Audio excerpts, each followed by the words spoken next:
Hi, I'm Claudia Brown Coulter with Pivotal Peace. I'm your go-to mediator for navigating divorce while parenting children with special needs, and I'm also legal document assistant, LDA, based in the greater Los Angeles area. Let's talk about some complex financial assets. Some people hold a lot of property, or there's a business, or there's ample retirement, or there's restricted stock units. So the first thing I'm going to say to you, if you know your situation is complicated, the very first thing you want to do is you want to disclose everything. You want to get that stuff down on paper in black and white so that you can meet with a certified divorce financial analyst. You're going to need somebody to comb through that stuff. The other thing that you should do is start on these now as opposed to later. This is the step that people love to hate, and this is the step that people love to procrastinate. Don't let that be you. So when it comes to things like real estate, there are a lot of things involved. Not only the market fluctuations, but do you have rental property? Or maybe it's a different type of property. It's a rental property, but it's a vacation rental property. Or maybe you just own a vacation home. Maybe you own an apartment building. You could be somebody who owns a commercial building.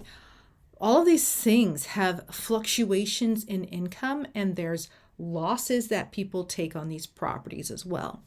That information needs to be disclosed. And yes, that is income. That is most likely income available for child support and spousal support.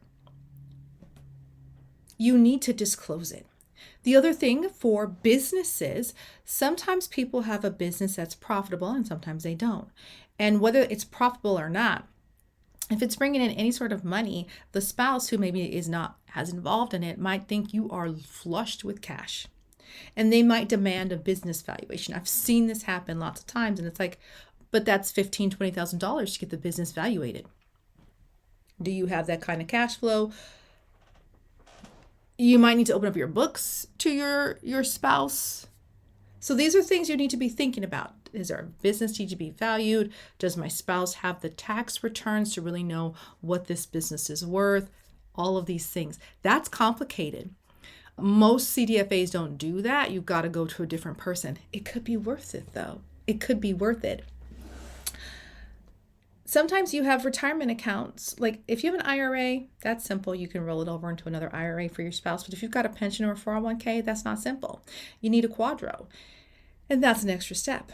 And here's where some of the wrinkles come in. Maybe you've been working this long, and here you weren't married, and then you got married and you kept the same job and you're building up your retirement.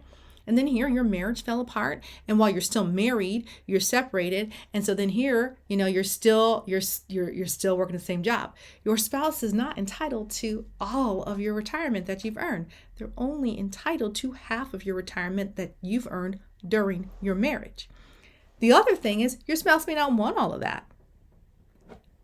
No, really, they might not. They may want a portion of it. They may want none of it. The other thing I see a lot too is like people who are married to police officers don't always know what the pension is.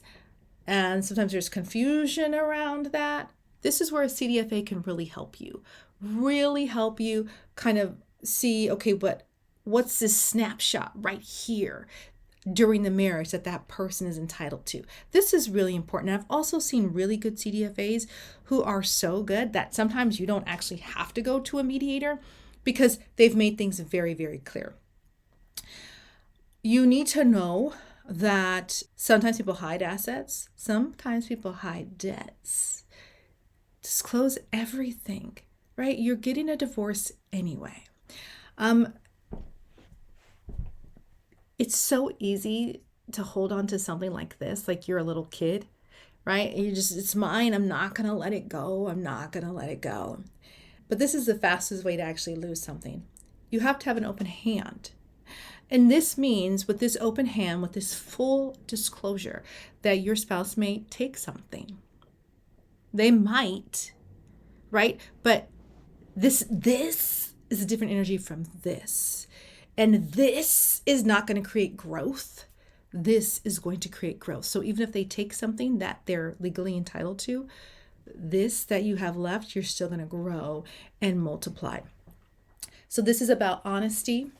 It's about disclosing everything, and it's about finding the right help with these complex issues so that there is no deception, confusion.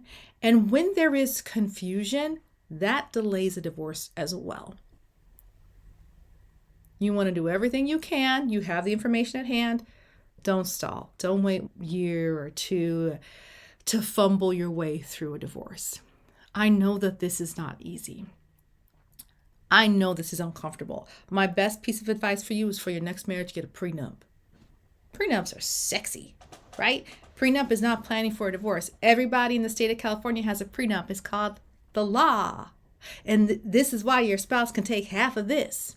You don't want to do that?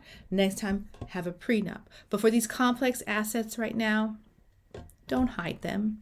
Get the help you need. You will sleep better at night. You will get your divorce done faster. And what you have left is going to grow and multiply because you did it the right way.